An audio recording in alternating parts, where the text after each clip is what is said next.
پتہ چل جائے کہ حضور کے صحابہ اور اہل بیت میں کوئی لڑائی نہیں، یہ لڑائیاں مولویوں نے ڈال رکھی ہیں، یہ مولویوں کی روٹیاں نہیں چلتی، مجھے جو لگتا ہے یا تو مولوی کے گھر روٹی نہیں آتی، یہ اس کو تکلیف ہے جو آپس میں لڑائیاں کراتا ہے، ورنہ حضور کے صحابہ اور حضور کی اہل بیت اطہار، ان کی جتنی محبتیں ہیں اتنی میری اور آپ کی محبتیں نہیں ہو سکتی، ان کی محبتوں تک کوئی پہنچ ہی نہیں سکتا ہے۔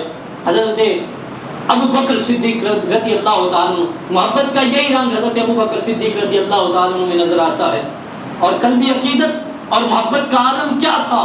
آپ نے فرمایا والذی نفسی بیدہ لقرابتہ رسولی احب الی ان اسلم من قرابتی۔ حضرت ابو بکر صدیق رضی اللہ تعالیٰ عنہ، آپ نے فرمایا اللہ کی قسم جس کے قبضہ قدرت میں میری جان ہے۔ کس نے کہا؟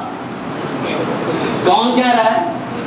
حضرت ابو بکر صدیق رضی اللہ تعالیٰ عنہ فرماتے مجھے اللہ کی قسم جس کے قبضہ قدرت میں میری جان ہے، مجھے اپنی قرابت داری سے زیادہ حضور علیہ الصلوۃ والسلام کے اقربا پیارے ہیں، مجھے حضور کے رشتہ دار زیادہ پیارے ہیں، مجھے حضور کے ساتھ تعلق رکھنے والے حضور کی اہل بیت اطہار زیادہ پیارے ہیں۔ اور پھر فرماتے ہیں آپ نے تاکیدی حکم فرمایا، فرمایا ارکبوا محمدم فی اہل بیتی، فرمایا اہل بیت کے معاملہ میں رسول اللہ صلی اللہ علیہ وسلم کی نسبت کا خیال رکھا کرو یار۔ آپ نے تاکید فرمائی صحابہ سے، فرمایا حضور کی نسبت کا خیال رکھا کرو، حضور کے گھرانے والے ہیں، اور ایک آج ہیں جنہیں ذرا بھی پاس نہیں ہے، ایک آج ہیں جنہیں ذرا بھی خیال نہیں، روٹی جو نہیں چلتی۔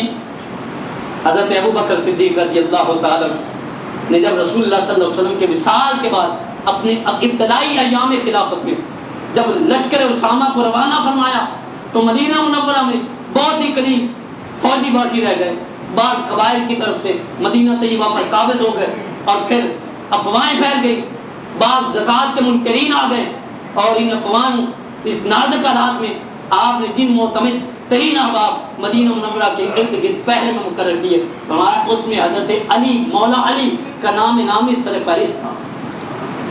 یعنی حضور علیہ الصلوۃ والسلام اس نازک حالات میں جب حضور علیہ الصلوۃ والسلام کا وصال ہو گیا اور مسیلمہ کذاب جیسے جھوٹے نبی اونچ کھڑے ہوئے، بعض زکوٰۃ کے منکرین اکٹھے ہو گئے، بعض نے کہا حضور کی زندگی تک زکوٰۃ دی، اب زکوٰۃ دینا ضروری نہیں ہے، تو اس کے آگے اگر بند باندھا تھا تو وہ سیدنا ابو بکر صدیق رضی اللہ عنہ، جنہوں نے یوں سمجھ لو ختم نبوت کا سب سے پہلا پہرے دار حضرت ابو بکر صدیق رضی اللہ عنہ۔ آج ختم نبوت کے ٹھیکیدار بنے بیٹھے ہیں آپ، تو ختم نبوت سب سے پہلے نبوت کی پاسبانی کرنے والا، سب سے زیادہ ختم نبوت کا پہرا دینے والا حضرت ابو بکر صدیق رضی اللہ تعالیٰ عنہ۔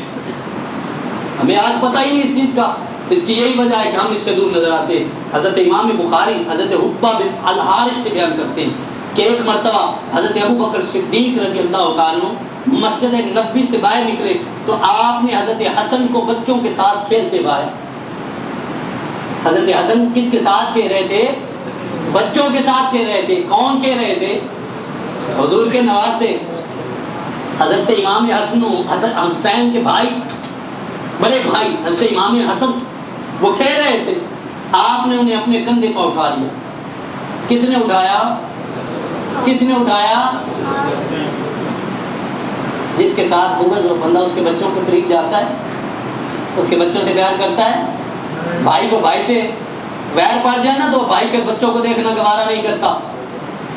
حضرت ابو بکر صدیق رضی اللہ تعالیٰ، آپ نے حضرت حسن کو کندھوں پہ اٹھایا اور کہا بی ابی شبیہ بن نبی لیسا شبیہا بعلی، میرے ماں باپ فدا ہوں، یہ تو ہو بہو میرے آقا جیسا ہے، یہ تو ہو بہو میرے آقا جیسے ہیں، اور علی کے مشابہ نہیں ہیں، یہ تو ہو بہو میرے آقا جیسے ہیں۔ اور کہا والیم بداہ کا، یہ سن کر حضرت علی مسکرا پڑے، یہ سن کر حضرت علی آگے۔ اگلی بات بڑی اہم حدیث سنانے جا رہا ہوں جو اس سے پہلے آپ کو شاید ہی کسی مولوی نے سنائی ہو۔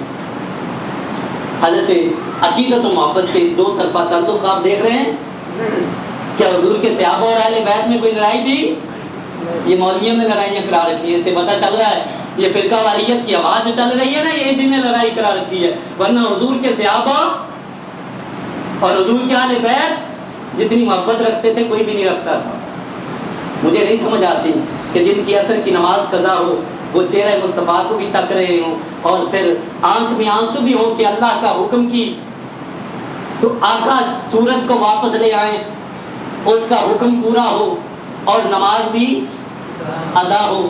جو عصر کی نماز کے لیے آنسو بہائیں اور پتہ نہیں یہ کون لوگ ہیں جو کہتے ہیں ہماری عصر ہے ہی معاف. سبحان اللہ. جن کے علی کا حکم تو یہ ہو کہ عصر پڑھنی ہے، جو عصر کے لیے آنسو بہائیں اور ایک جناب ٹولہ اٹھ کے کہے جی ہماری عصر معاف ہے. تم کیسے علی کے چاہنے والے ہو؟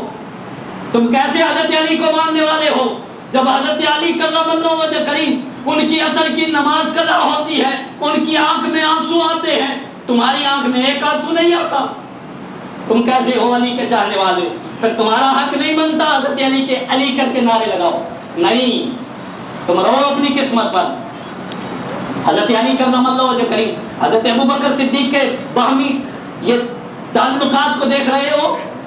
حضرت مولا علی کرم اللہ وجہ کریم کا شانہ نبوی میں حاضر ہوئے، آپ صلی اللہ علیہ وسلم کے دروازے پہ حاضر ہیں اور حضرت علی المرتضیٰ کرم اللہ وجہ کریم حضرت ابوبکر صدیق سے کہا، وہ بھی ساتھ تھے، دونوں اکٹھے آئے حضور کی بارگاہ میں.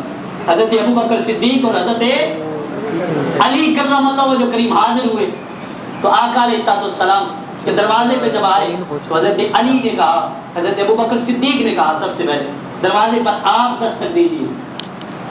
دروازے پر کس سے کہا؟ حضرت علی سے کہا کہ دروازے پر آپ کیا دیجئے؟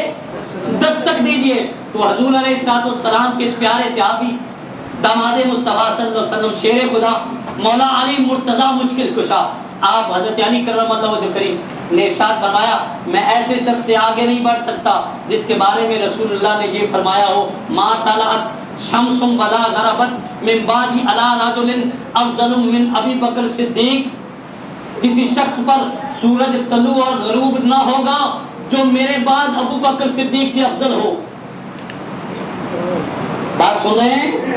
حضور نے فرمایا کسی شخص پر اس وقت تک سورج طلوع اور غروب نہیں ہوگا جو میرے بعد ابو بکر صدیق سے افضل ہو، یعنی میرے بعد ابو بکر صدیق سب سے افضل ہیں. اب حضرت کون کہہ رہے ہیں؟ حضرت علی. کون کہہ رہے ہیں؟